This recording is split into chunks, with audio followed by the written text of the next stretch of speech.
Hello everybody! Sorry for the delay there for a second. Hello everybody, welcome to today's stream. I hope you all are doing well. Let's see, microphone check. Check, check, check. Looking good. Hello everyone, welcome back to today's stream. Or welcome to today's stream, welcome back to the Raspberry Shower. I don't know.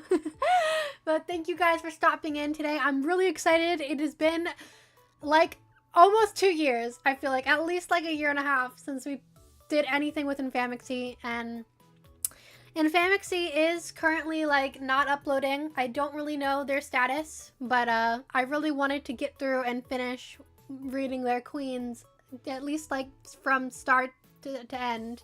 To sort of, this is one of the first creators we featured on this channel. I want to be able to get through them all. And this is a little note / warning for you all. Just because we are reading infaminxy's queens, and infaminxy's queens are supposed to be in the Jigs universe, does not mean we will be going back and reading Jigs queens again. We will not be re-uploading those videos anytime soon. You can check out the infaminxy playlist and it'll have mentions of the Jigs queens, but remember, it is its own separate universe. So I don't know if we're going to be reading just one queen today or if we're going to get through and do two. And so we'll see. And hopefully this uploads correctly and goes right onto the playlist with the rest of the infaminxy queens. So okay, hope you all are doing well today and having a good day. I'm doing pretty well. And yeah, as I said, I'm excited to read these. So without further ado, let's just dive right in.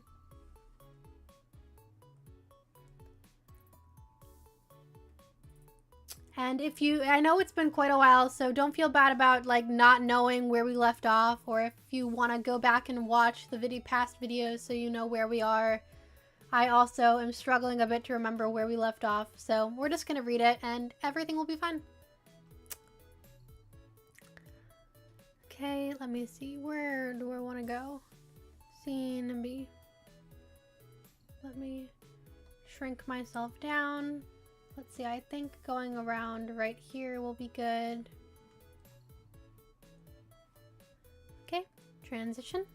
So, the biography we'll be starting with today is Mars the Warrior. And let's get a good look at that tapestry. Da, da, da, da, da. Mars the Warrior.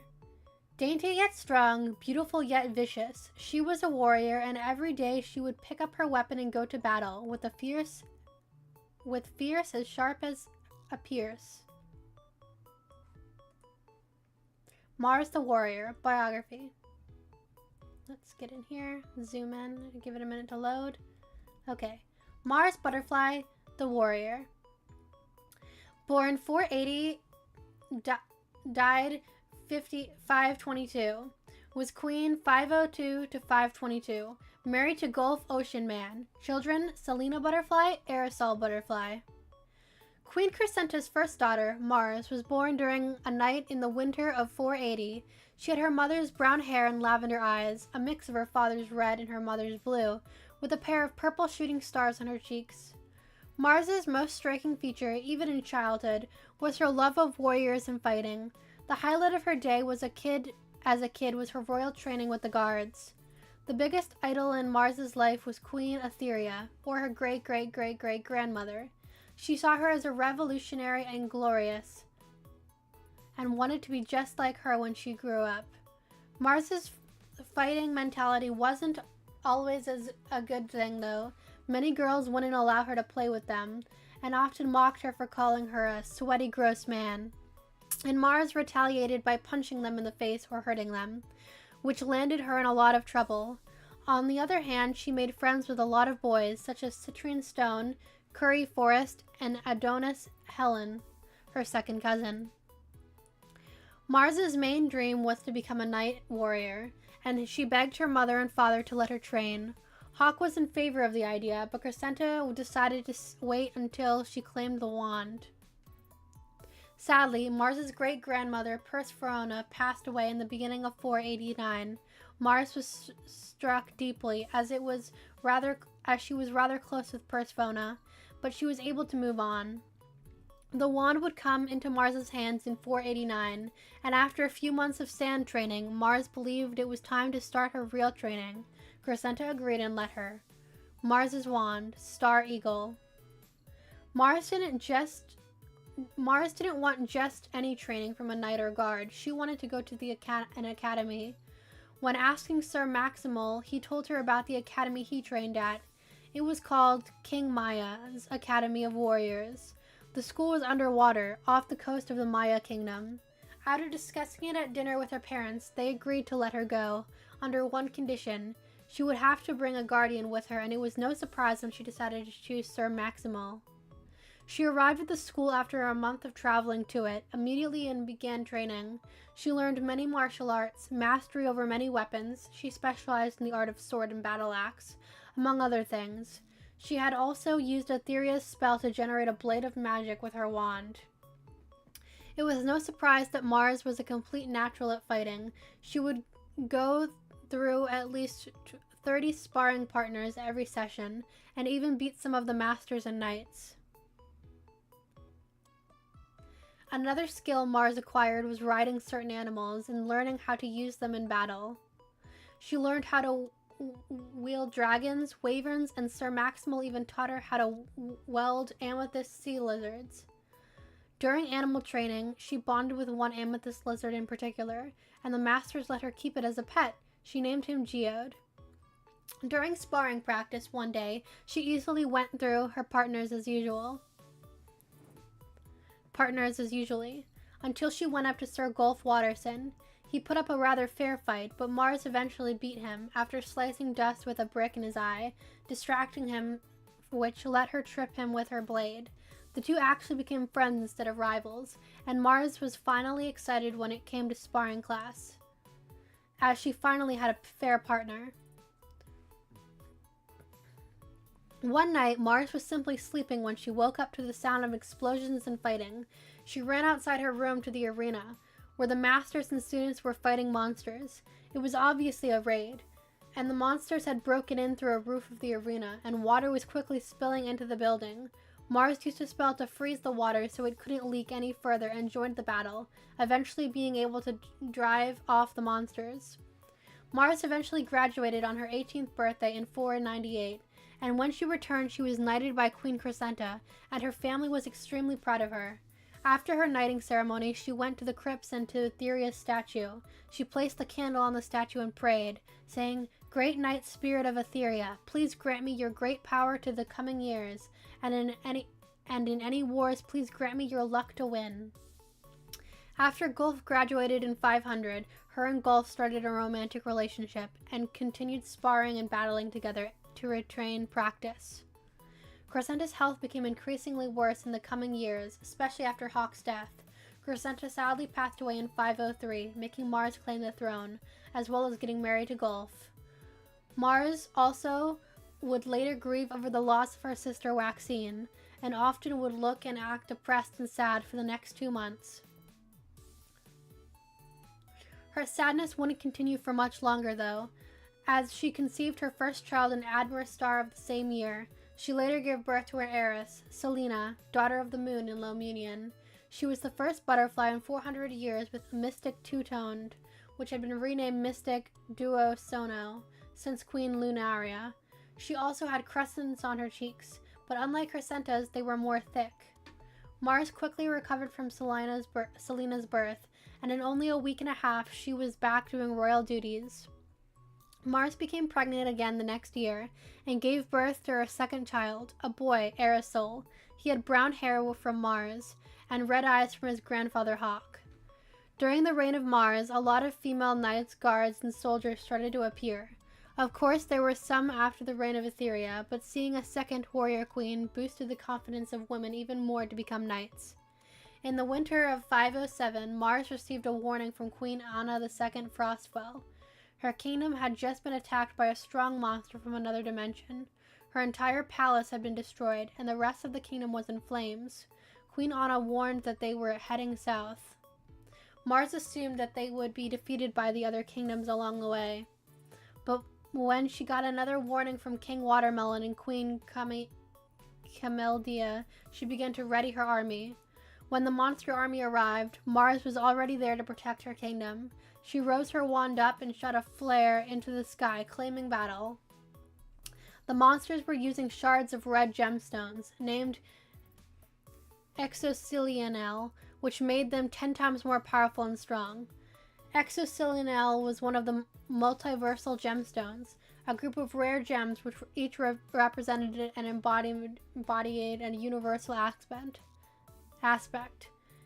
Exociliel was the stone of power. Since they were using these shards, battling them was harder, but they were only using shards of the gem, which didn't give them full enchantment. The battle lasted for 3 hours, and Mars was able to drive the monsters off into the forest, but they would later return for more battles. Mars would fight alongside her army, just like Etheria did. Mars also had used the geode in battle, and Sir Maximil also taught some of the soldiers how to wield most amethyst lizards. While battling a monster, Mars fractured her leg, and thankfully Gulf carried her out of the field to safety. Mars would have to stay out of battle for a few weeks, as her leg was still healing. But without Mars's magic in the battle, the monsters began to overtake and press the butterfly army. They eventually were able to start attacking the village and town, which caused Mars to go under a lot of stress. After her leg finally healed, Mars went back to battle and fought stronger than ever. But the army had grown even stronger since her time of war, and the army could barely hold their own against the monsters. Mars reached out to the Jade Kingdom, as they were allies, and King Jade agreed to send reinforcements. Mars did reach out to other kingdoms, but they were too afraid to send troops. The monsters began to grow stronger and stronger, as they somehow gained more exilianal shards. The MHC soon got involved with the war, as the monsters were misusing magic items, which is breaking the multiversal law. But even with the MHC's help, the monsters were still too powerful. When we then arrived at the fateful day of 508, during a battle in the warfield, Mars was battling a monster. It seemed each strike she fired only made the monster stronger. She eventually got surrounded into a corner of rocks. Her magic blasts were no use, and just when a monster was about to stab her through her chest, she closed her eyes in fear, but would open them a few seconds later as she heard the piercing sound of a sword. She looked up and saw Sir Maximil standing in front of her, with a sword through his stomach. Mars screamed as tears flew out of her eyes, as Sir Maximil dropped dead to the ground, barely getting out the words, "It's been an honor serving you, my queen," before closing his eyes. Mars's eyes and cheek marks began to glow as her butterfly wings shot out of her back and she blasted into the sky. She rose all of her arms into the sky as she entered as the entire sky turned a dark purple color, and a giant shooting star zoomed through the sky seconds before a purple aura shot out of her body, disintegrating all of the monsters into ashes, only leaving the shards of exocilial. The sky returned to its normal hue as Mars floated down to return to the ground. Mars picked up Sir Maximil's body as she began to cry. All of the knights, soldiers, and the MHC bowed down to Mars. Mars held a special funeral for Sir Maximil, in which a lot of the knights and soldiers. Mars spoke a poem to pay her respect to Sir Maximil, saying, "Sir Maximil was a pure, loyal, and honest knight, protecting me from time I was a child, even teaching me many of the skills I now know today, not only related to fighting, but to life. Sir Maximil is a role model to live up to." For the next few years, Mars focused on her family, raising Selena and Aerosol with love and care, as well as going on romantic vacations and trips with Gulf. Mars passed the wand to Selena in 517, as tradition would go. Mars had also improved the army training, including more skills and other battling practices and training. The economy after the war had been extremely unstable and bad, which caused crime to rise. Theft, stealing, and even murder had become more susceptible. As a solution to the issue, Mars created a police force to enforce law and imprison criminals, which still exists to this day, as well as building more dungeons and prisons. In the year of 519, controversy started to rise between Rosen and Cheese, Harlot kingdoms. Originally, years before the Butterfly Dynasty, the Cheese and Harvlet kingdoms were the only colonies from the Rosen kingdom, but a war happened in which the Harvlet and Cheese split and became their own kingdoms. Anyways, Queen Rosen retained the dictator personality and mentality that her ancestors previously had, and wanted to reclaim the Harvlet and Cheese kingdoms. When the two kingdoms rejected, Queen Rosen sent her army to the kingdoms, which caused even more tension. A battle soon broke out in the Harvlet kingdom, which then caused Queen Rosen to declare war. The war had greatly affected the Butterfly Kingdom, as they received most of their dairy-based products from the Harvlet and Cheese kingdoms. After a great discussion, Queen Mars eventually decided to make the decision to join the war on the Harvlet and Cheese kingdom's side. Mars, of course, fought in battles, and Mars's magic heavily benefited the Harvlet and Cheese's side. The battles went a lot faster, and the Rosen kingdom began to lose the war, but they soon got reinforcements from the Faharman kingdom. During a battle in 520, the Harvlet kingdom would use a strategy that would soon become famous. When the opposing Rosen army started to win, the Cheese army came out with ginormous buckets of condensed milk. They poured it all over the battlefield. The Butterfly, Harvlet, and Cheese army quickly evacuated, but the opposing army wasn't aware of what was coming. The Cheese army then poured the buckets, and out came condensed milk, the substance quickly hardening and trapped the Rosen army, as Mars transformed into her butterfly form and swept through the battlefield quickly, taking care of the soldiers. Anyway, the war came to an end in 520, when Queen Rosen killed herself after she realized her army was losing. Her cousin, Moser Rosen, took the throne and signed a royal document agreeing that the Harvlet and Cheese kingdom were officially split from the Rosen kingdom. Moser also gave multiple apologies on the behalf of his kingdom, and Queen Harvlet and King Cheese heavily thanked Queen Mars for her participation in the war. For the next year or so, there was no conflict. It was a time of peace until another monster uprising started, disrupting the silence. The group of monsters committed acts of terrorism on the humans, setting villages and cornfields on fire and kidnapping children. Mars didn't want to declare war, as the kingdom had been involved with two previous ones during her reign, and the economy was still recovering from the previous wars, but the monsters were hurting her people. It got worse when the monsters created a way to get through and into the castle. Servants and guards and soldiers started to get harmed or murdered. Mars tried to discover how they were getting in. She searched for hours, being worried for her children's safety. She sent them to the sanctuary with 10 knights, and their great-aunt Promethea and her husband as caretakers. Mars was too slow in trying to find the monster's secret entrance to the castle, as she and her husband were attacked in her sleep one night. She was too slow to grab her wand, and once the monsters got a hold of her engulfed, they brutally stabbed, strangled, and scalped them in a pool of blood. The monsters were quick and escaped before guards came to the scene. Mars and Golf's funeral was held a week later. The kingdom was deeply saddened at the brutal murder of their king and queen, and most hurt of all was the kingdom with Selena and Aerosol. The warrior queen was buried next to her grandmother Saturnia and ascent into the heavens, forever being remembered. Mars fighting a monster. And that was the biography of Mars, the warrior.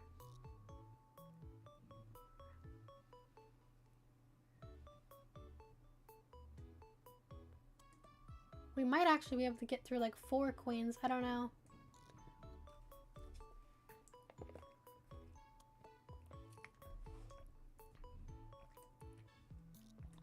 Next tapestry. Selena the Moon Queen. When the moon comes out, the queen dances in its light to have delight in her soul.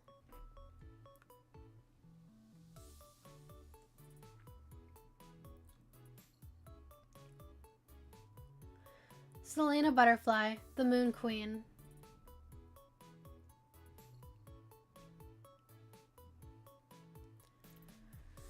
Born 503, died 565.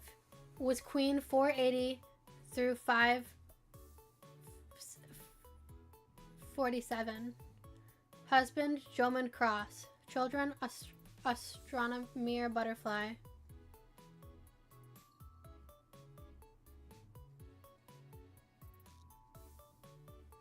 Selena Butterfly was born in Piggoat of 503. She had glimmering blue eyes and light blue hair that faded dark blue. She also was the first butterfly since Lunaria to have mystical duosono. As a kid, Selena was shy and secluded, always hiding behind her parents in public and barely speaking to anyone except her family.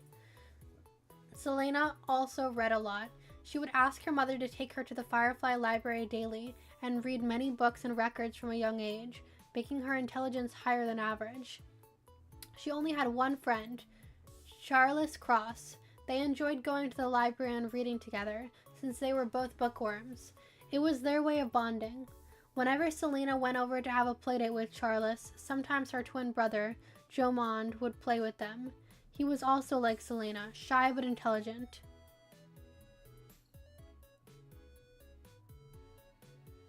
Selena also had a deep fascination with the moon. She found it beautiful, as every night she would go up on top of her tower to gaze at the 3 moons. She also had read a lot of Queen Lunaria's books, or at least the ones that survived the Firefly Library fire, which only deepened her fascination. Something rather strange, Selena said sometimes when she was asked why she liked the moon so much was, "I feel connected to the moon. Whenever I'm looking at it, I feel hypnotized and inspired. I think it lives inside of me." Of course, people were confused when she said this and didn't take her seriously. Selena was also a very good student. She knew fluent high and low Munian, Jadenese, Frostshop, and Umbranike. She was also very observant and loved to study and do math. Selena inherited the wand in 517. The wand was aesthetically beautiful. The crystal was made of light blue moonstone, the handle was a ring around it, and the transparent drape hanging from it to finish the bottom had a blue lunar symbol. Selena's wand, Lunar Angel. After getting down some basic spells, Selena moved quickly to Lunaria's chapter. She stayed up on her balcony late at night, reading her chapter under the moon's gaze. She was complaining and completely intrigued with her chapter, as it was the only one that she had advanced moon-based spells. After studying magic in Lunaria's chapter for a while, Selena began to create her own spells with the knowledge of Queen Lunaria, with a set of spells that were very advanced. Her advanced spells focused on harvesting the moon's energy, which would make the spells extremely effective. Her most stunning spell was Lunar Moon Strike. After performing a set of movements and picking an area to strike, the wand would blast out a swift blue laser that would cause an explosion and immense damage to the target. The spell required extreme focus and persuasion. One wrong step and the spell would backfire and harm you. A lot of spells also gain extreme power automatically when the moon or moons are full. This is called Selenian enchantment. Selena began to have sleepovers almost every week with Charles and Jomond, reasons being escapism, more specifically, Jomond and Charles escaping their abusive mother. She was both verbally and physically abusive. While Jomond was a victim of it, Charles was the main target. It began to get so bad that the pair would have to have constant sleepovers. Selena would also provide emotional support for Charles and Jomond. One morning, Selena was taking a stroll through the castle garden. She was simply admiring some flowers when Jomond approached her. She simply said, "Hello," before Jomond broke down crying and hugged her. They both sat down on a bench, and Selena asked him what was wrong, and all Jomond could get out was stutters, until he finally managed to say, Charlize is dead," before crying. Selena was struck with shock and immediately fell on her knees and hugged Jomond, sharing his tears. Charlize's funeral was one of the darkest days in Selena's life. Not an hour would go by where Selena wouldn't cry. The thing that made her death even more gruesome was that it was committed by none other than Charlize herself. She couldn't take the constant abuse from her mother, as stated in a note. "My mother has done nothing other than make my life dreadful and depressing. I can't bear this aching pain anymore." Selena begged her mother to remove Lady Annalise Cross from the council, but Mars was too busy managing other things to handle it. Over the next few months, Selena was able to recover from Charlize's death, and so was Jomond. The two had become closer than ever after Charlize's death. seeing each other daily and even gazing at the moon together at night. Selena would also have sleepovers with him to help him with his studies. In the year of 250, terrorist attacks from the monsters began to happen at an alarming rate. Selena was worried, of course, but after the attempted kidnapping of her little brother Aerosol and the monster's secret entrance into the castle was then when things got really serious. Selena and Aerosol were sent to the sanctuary with 10 guards and their great-great-aunt Prometheus and her husband as caretakers. After 2 weeks, the news finally arrived that Selena and her brother would return to the kingdom, which filled Selena with excitement, but her excitement wouldn't last as she was confronted with the news that her parents had been murdered and that she would assume the throne. It was like Charlize all over again, except something felt even worse. For the next few days, Selena would have constant mental breakdowns, and due to intense stress, she would almost vomit. Her coronation is the same story. She was seen in her depressed face, and after the ceremony, she ran out of the castle's Warnicorn stables to vomit. Of course, the castle was no safe place for Selena, so she chose to take residence with Jomond. He offered emotional support and comfort to Selena, which helped her to get to a better place mentally. After a few weeks, Selena decided to stand up and take action. She knew she needed to protect her people and kingdom. She firstly decided to try and find where the secret entrance was being hidden. She realized the first method of wide search of the castle wasn't working, so she proposed another plan that she could do herself. Selena called off the guards guarding the castle safe, and every night she would sit above the castle safe, which contained the precious gold the monsters desired. A monster would come to steal the gold when seeing there was no guards, and Selena would stealthily follow them to the secret entrance. The plan worked, as 3 nights later Selena caught a Septarian sneaking into the safe. After 20 minutes of the monster rummaging around in the safe, he swiftly began running down the hall. Selena clipped on a dark blue cloak before stealthily following him while he didn't notice. She followed him down many corridors, halls, and rooms before he stopped and creaked open an old door leading into an old abandoned corridor that hadn't been active since Supina's reign. There was a small hole in the ground that had a pathway through it. Selena waited a fair amount of time for the monster to go through before she did. When peeking her head out at the end of the pathway, she looked around to see she was just outside the castle walls behind the palace. Selena completely demolished the pathway and renovated the corridor so it was active once more. She also tracked down a monster camp 6 miles away from the pathway. She herself went over the camp and completely destroyed it with rage and anger, wiping out every tent to a crisp. After a few months, Selena began to grow out of the mourning stage. Things also got even better for her when Jomund proposed to her and they were engaged. And only 3 months later, in 527, she became pregnant. Selena later gave birth to a beautiful girl of pale red hair and lime yellow eyes. Selena named her Atmosphera, meaning daughter of the sky plates. The rest of her next few years Selena spent on her family and raising Atmosphera, but she also focused on making more spells. More noticeable moon-related spells by Saturnia were created in the next few years, such as Serene Moon Aura, Blue Crescent Blast, and Lunar Paralyzation, etc. Over the course of 531, Selena began to notice how many abandoned rooms, corridors, and halls she came across when walking through the castle. It later became a problem when the door to a rat-infested room that was locked off broke, leading rats and plague to fill the castle. Servants and castle workers began to grow sick with new diseases. Victims would grow yellow bumps on their skin, feel a very sharp pain in their back, and would go blind within a few days. Selena used many of Supina's spells on the affected, and for a short while they worked and the victims were cured, but the sickness would miraculously resume within a few days. Selena immediately evacuated the castle. She sent the sick to a health camp and the non-affected to a shelter. She was heavily stressed trying to find a cure. She tested many spells on the rats, but none worked. Things seemed to completely crumble down when in the winter of 531 her daughter, Atmosphera, became infected with a disease. Selena cried for a straight hour that night until Jomon comforted her. Selena was now more motivated than ever to find a cure for the sickness. Selena began doing research day through night on the other dimensions to see if there was a possible cure. After going through almost 50 books, she came across a book containing information on the lunar dimension, a land filled with moons, crystals, spirits, and beautiful night sky with over 10 moons, as well as a possible cure. But what the cure wasn't stated. The next morning, Selena visited the dimension. She roamed around for a while before discovering a small village. She asked around about the cure for the disease and if any had it. Instead of handing her a jar of medicine or magic soup, they referred her to the village elders, whom took residence in a large temple at the end of the village. When speaking to the elders, they told her that the moon itself was the medicine.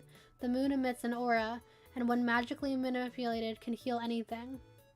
With this information, Selena created the Lunar Aura Heal spell. The spell would only work at night under the moon, and was the most powerful during a full moon. Selena tested it on the rats, and it worked miracles. She took all the sick, including her daughter, out into the meadow during the full moon and cast the spell. The sick were surrounded by a light blue aura before being relieved of all their disease. Selena was heavily praised for her strength through the epidemic. The citizens of Munich created a festival for her, and it would later be turned into Saint Selena's Day. Selena also renovated all the old sections of the castle, so no more diseases would be caused by rats, and parasites would inhabit the old areas. Selena also focused on creating more moon healing spells before giving the wand to Atmosphere in 541. When seeing how much more secretive Atmosphere was becoming throughout the years after giving her the wand, she began to worry. It was only when she walked into her casting a spell that showed some sort of girl with a yellow star cheek marks, whom looked like a butterfly descendant destroying monsters, that she really began to worry. However, when she was about to confront Atmosphere the next morning, something awfully strange happened. She couldn't recall the memory, and with her ever-passing minutes, she forgot more and more at a rapid rate until she completely forgot the event. With Atmosphere's complete disgust of romance and love, there was no sign of her falling into a courtship anytime soon. For this reason, Selena arranged a marriage between her and Timon Auerman, seeing that they both had similar personalities, quite serious and selective. Atmosphere and Tidmund engaged in 547, and due to this, Selena passed the crown down to Atmosphere. In the same year, her grandmother Galaxia would be born. Her granddaughter Galaxia would be born. Selena witnessed the War of Knowledge in 557, but due to increasing age and back problems, she couldn't fight alongside her daughter and kingdom. In the year of 567, Selena would die of a severe spinal infection.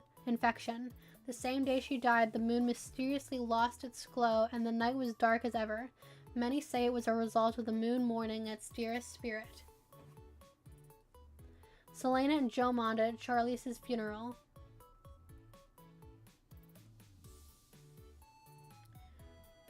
Now you'll have to give me a minute to find the next biography, because I expected it to take us a lot longer to read those. Just a minute, everyone.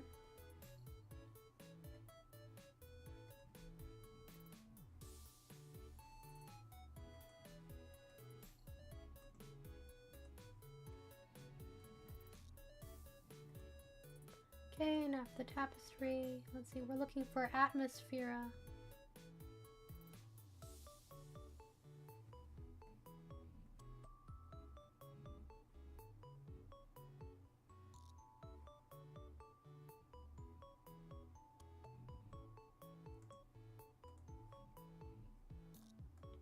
Okay, let's see. Here is Atmosphere's tapestry. Atmosphere, the guardian of knowledge. Finding knowledge that hides secrets, monsters roam to find it, and all of them were defeated by Queen Atmosphere, the guardian of knowledge.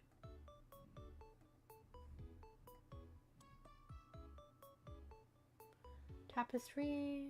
Okay. Just close that tab.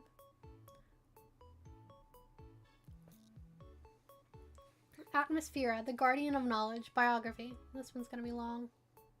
Let me get some water quickly. Water check.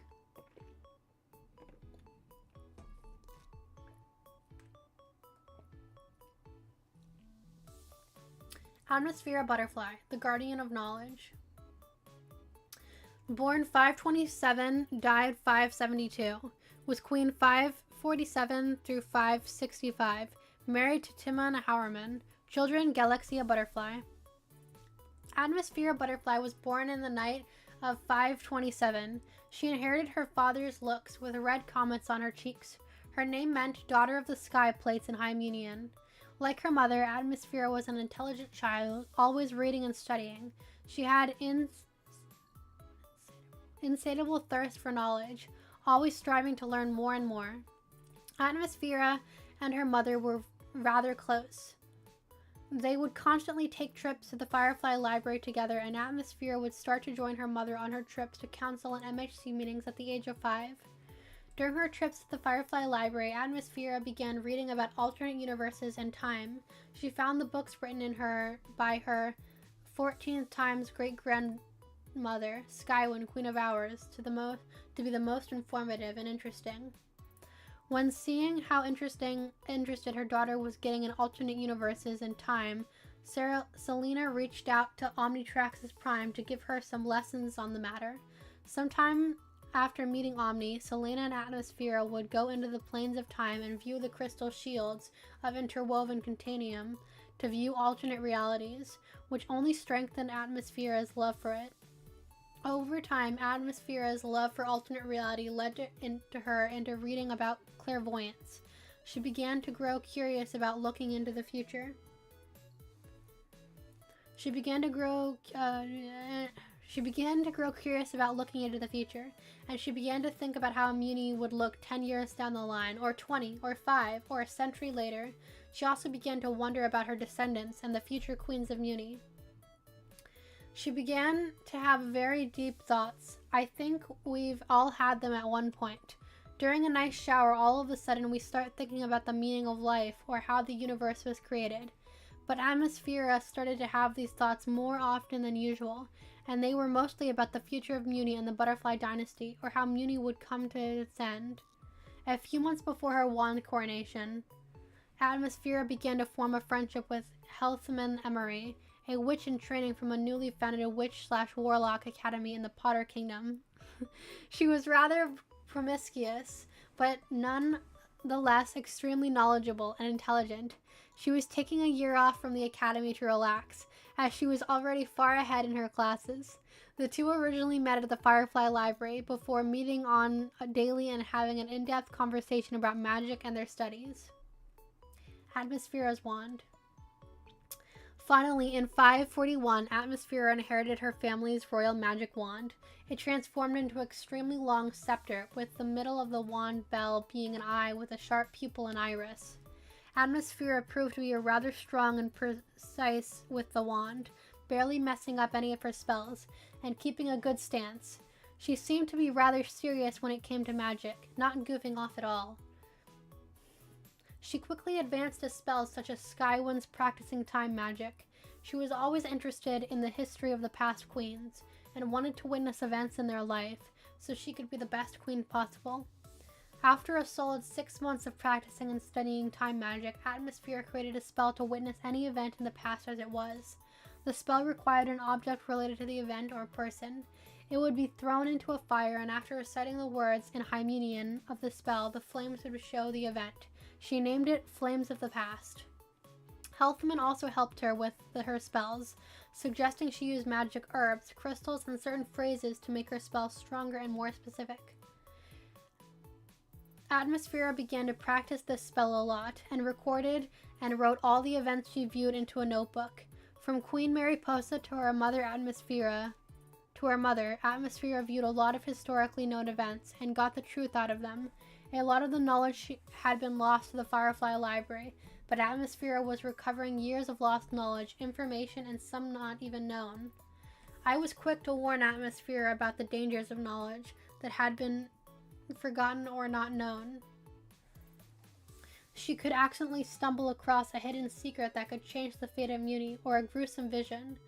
This could also turn dangerous if the wand fell into the wrong hands. After giving it some thought, Atmosphere decided to place a magic lock on the spell to prevent it from doing this. Atmosphere also popularized the magic crystal, plants, and herbs as enchantments for spells. It used to be considered as witchcraft before Atmosphere proved it to be relevant. When practicing her Flames of the Future spell, she accidentally said the word for future in High Munian instead of the word for past in High Munian, which made the spell do the opposite of its purpose.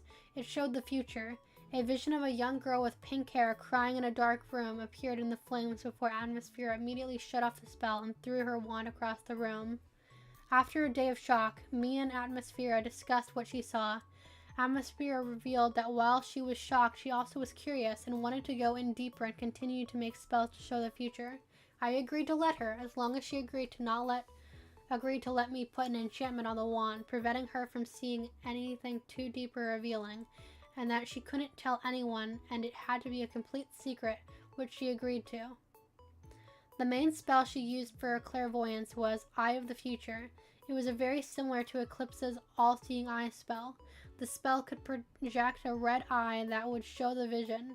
Before getting to view, you would need to recite a phrase, followed by another one of in High Median.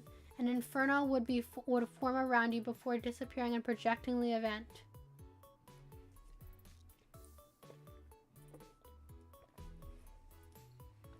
Atmosphere would start to use the spell daily, observing and writing down her visions and the future queens she saw, from the girl with the white hair and blue snowflakes on her cheeks to a rebellious princess with spades. Atmosphere wrote down each and every finding into a book. Atmosphere using the Eye of the Future spell.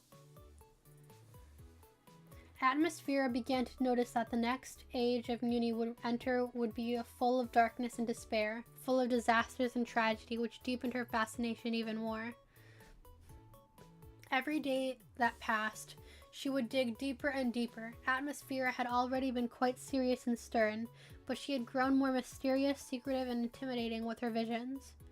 While using the spell to do more research on a certain butterfly she had seen before, something she wished wouldn't happen happened. She seemed to possess extreme power and was ruthless. As for her appearance, she had blonde hair and a yellow six-pointed stars on her cheeks. In all the visions, she was depicted as having glowing eyes. Anyway, one day, while observing Queen Selena walked in on her, her face filled with confusion before turning to terror.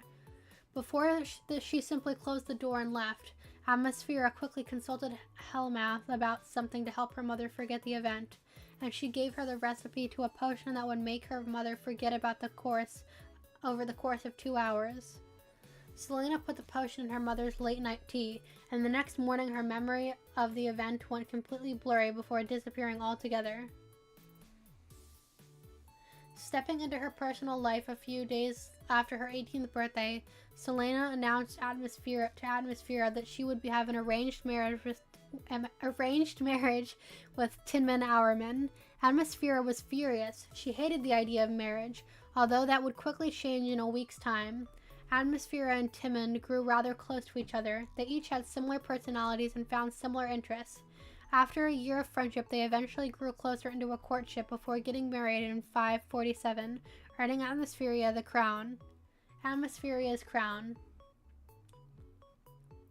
Council meetings became much more frequent in Atmosphere's reign, one of the reasons being for her love of them as a kid, and the other being that in the next age of Muni, Atmosphere observed communication would be a rather big issue. Despite Atmosphere planning not to have a kid for some time, as she saw them as an annoyance, she became pregnant only 2 months after their wedding. At the end of the year, Galaxia, the next butterfly princess, would be born, and with an interesting condition too, albinism. Atmospheria was rather protective of Galaxia. She was worried of Galaxia being bullied for her condition, but at the same time wanted her to explore herself and see the world for what it was, so she didn't completely shelter her. Atmosphere's one book on dark magic of Muni would later become a collection of more than 6, each one filled with descriptions, details, and creepy passages. Atmospheria strove to keep her books in a more secret place, hidden so deep nobody knew it existed. When exploring the castle for one of Hemera's secret rooms, she discovered Universalia's secret library. She walked down into the secret chamber. This became her main place for writing and storing her books. She would disappear for hours a day, only to be actually in Universalia's Universia's secret library, digging deeper into the dark ages. Only a month after she started working in Universia's secret library, Atmospheria began to have very strange dreams related to the things she saw using clairvoyant spells. Some were completely terrifying, leaving her to wake up gasping, while others were plain mysterious. Anyways, she made sure she wrote down her dreams in explicit detail. She had many dreams, but the first one she had was a dream of her, well, falling. First, she fell through what seemed like a sky full of rainbows and flowers, before they were all burned to ashes by a luminous sun radiating unbearable heat. She then landed in a deep pile of snow, sinking deeper and deeper every second until she was surrounded by flames and dead monster corpses. In the year of 556, gossip started to spread around how Atmosphere was using magic to see the future Queens of Muni and the next potential Age of Muni. At first it was simple gossip among servants, but it soon spread to the public. It even got to the point where ministers were confronting her about the rumors, which she denied. She was completely stuck on having the issue, fearing that if it went any further, people would figure out more of her secrets. She consulted Hellmass on information if there was a spell to make an entire kingdom forget about a specific thing, and Hellmass stated that no, there wasn't, as it had such a large group of people and no spell strong enough was invented. Atmosphere began doing investigating on how the secret could have gotten out, but to this day it's unknown. Some claim she may have gotten her books. Someone may have gotten her books, or a servant could have found Universia's secret library and done some snooping. After coming unsuccessful to finding the source of the situation, Atmosphere decided to prove Hellmath's information wrong and create her own spell. After a few weeks of testing, Atmosphere created her Mass Memory Wipe spell. After the spell was casted on one person, it would spread to another by simple contact, touching something they touched, speaking to them, etc. About 2 months later, the entire kingdom was cleansed of any and all knowledge of the rumors, and everything was back to normal, until Atmosphere realized that somehow the monsters had gotten word of the rumors and planned to obtain stuck knowledge to have an advantage on taking down the Butterfly Dynasty in the future, therefore taking down the Butterfly Kingdom. Tension began to rise once more, and the news spread across the kingdom. However, this time Atmosphere was able to convince her subjects the rumors were fake, but she couldn't do the same for the monsters. They threatened to attack if Atmosphere didn't give up the information. She refused and put out a statement to the monsters saying,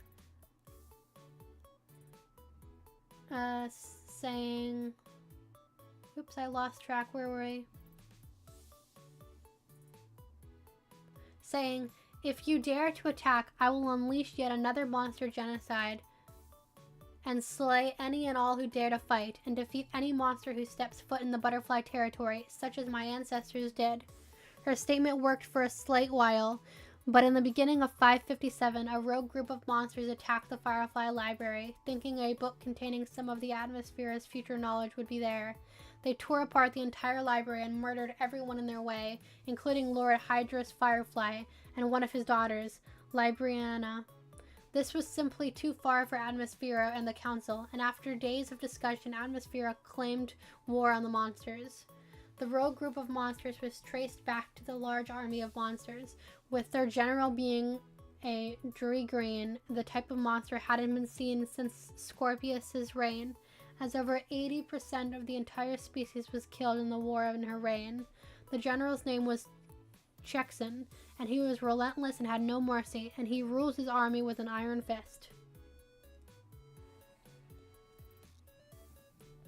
Atmosphere fought alongside her army, and while doing so she created more offensive attack spells, very powerful mind you. Her most notable attack spells were Nuclear Laser Fire and Demon Inferno.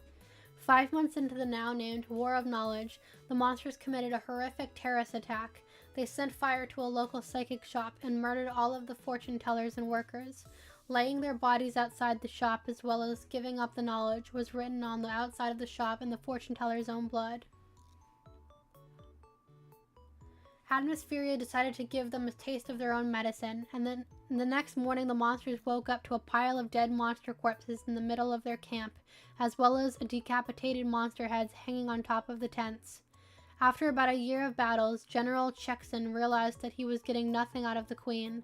The acts of terrorism had no effect on her, and she still wasn't willing to give up her knowledge, so he decided to attack the queen more personally. About a week later, Atmosphere received a note from General Chekson reading, "Your beloved husband and king has been captured. Meet me at the peak of the Jaggy Mountains to give me your knowledge on the future of Muni in return for your king back." Atmosphere, without question, ventured to the top of the Jaggy Mountains, to which she saw King Timon chained to a rock, with blood and wounds all over him, as well as ripped clothes. Atmosphere secretly had no intention of giving up her information, but to kill the general and return home with her husband. Pardon me. She raised her wand into the sky, but before she could cast a spell, General Chekson immediately pulled out a dagger and stabbed Timon in the neck before fleeing. Atmospheria summoned her butterfly form and chased after him, rapidly firing magic blasts while screaming, but she couldn't catch up to him. A snowstorm began, which caused Atmospheria to fall onto the ground and lose track of him. By the time Atmospheria returned with Timon's body, it was too late. He had lost too much blood and the wound had been heavily infected. His funeral perhaps would be one of the grimmest days in Atmosphere's life, probably the grimmest day in 558 for the kingdom. The next few months after Timon's death, Atmosphere grew stern and short-tempered, and her people grew intimidated of her. However, she retained a soft spot for Galaxia, knowing she needed to stay strong for her daughter. After Timon's death, Atmosphere's hatred for monsters and General Chekson grew bigger than ever, and this would be shown in the Battle of the Red Cornfields.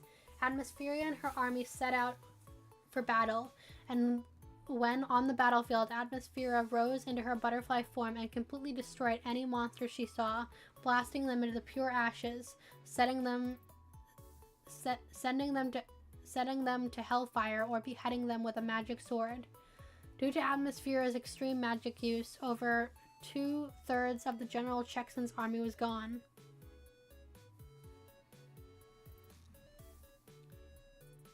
Leaving the butterfly army to have a huge advantage. Lord Redwood recommended they set fire to the camp and finish them off once and for all, and Atmosphere agreed, but she also wanted to kill them off herself, blood for blood, especially the general. After 2 months into the planning of the attack, something unprecedented happened. During a council meeting, many explosions could be heard as the building shook, a monster bursting through the door before Lord Redbird stabbed him in the chest. It then became clear the monsters were raiding the castle. Atmospheria burst out of the meeting room and sprinted down the hall to her daughter's room. She opened the door to see her daughter miraculously safe. Atmosphere escaped the castle and was able to reach Helmas, who she gave Galaxia, sending them to go somewhere safe. She then returned to the castle, with a gigantic monster swarming it and destroying it to ruins. Atmospheria made it to the throne room where she fought all the monsters she could when suddenly the roof of the entire building came cracking down.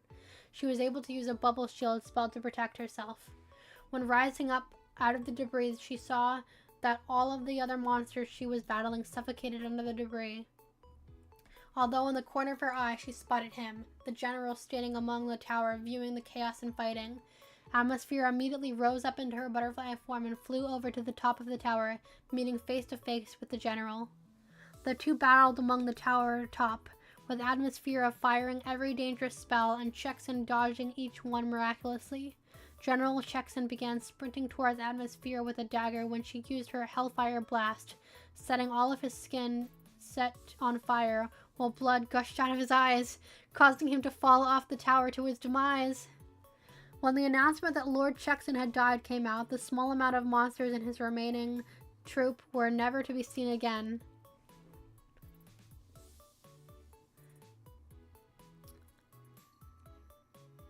Putting an end to the War of Knowledge after 3 years of fighting, with the humans winning once more. Atmosphere didn't go back to her clairvoyant studies after the war. Instead, she tried to completely distance herself from it, seeing as it now traumatized her, being the cause for a war and the loss for loved ones. The year of 559 would be focused on rebuilding the destroyed parts of the castle, although the living quarters hadn't been affected, and in the next year of 560, Atmosphere would pass down the wand to her daughter. Little did she know Galexia had actually found out about her mother's studies as well as Universalia's secret library. This never came to Atmosphere's knowledge, though.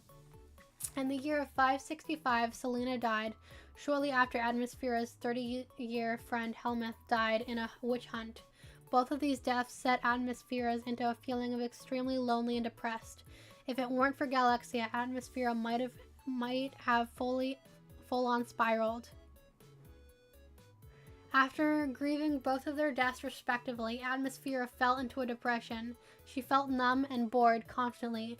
Her life simply was just waking up, going to sleep, eating and attending to her royal duties, which left her feeling empty. Although she did have her daughter, and reading occasionally made her feel better. In 565, Atmosphere abdicated the throne due to her worsening depression, and Galexia's coronation was held a week later. Not much happened from 567 and beyond, until 572, with the creepy events leading up to her oh-so-gruesome death. Atmosphere began receiving awfully creepy letters from a so-called secret admirer. The letters explained their in-detail fantasies about her, and that they'd have to punish her for knowing too much. The more weeks that passed, the more strange the letters got, describing things she did throughout the day, things only she could know. And she would also begin to wake up to strange sound around her room, and one time she swore she saw a face staring at her in the dark. The last note she got would be the most terrifying. It described all of the information she collected on the future Queen's immunity, and threatening to expose her to every human as well as give up the information to the monsters if she didn't meet him in the secret library by dawn. That night, Atmosphere went down to the chamber. She was met with a shadowy figure, covered by darkness of the room. Atmosphere lit up the torch to reveal none other than the General Chexon. He had scars and burn marks all over his skull, and an eye patch on his right eye. He pulled out a sword and sliced through Atmosphere's head multiple times, stabbing her right eye and her forehead multiple times as blood sprayed out everywhere. After 2 days of Atmosphere gone missing, Galexia checked her secret library, to which she found her mother's dead body, but Chexon was long gone. Atmosphere's body was buried in the crypts of the castle as Galexia continued her mother's magic legacy. Young Atmosphere and Selena viewing alternate realities.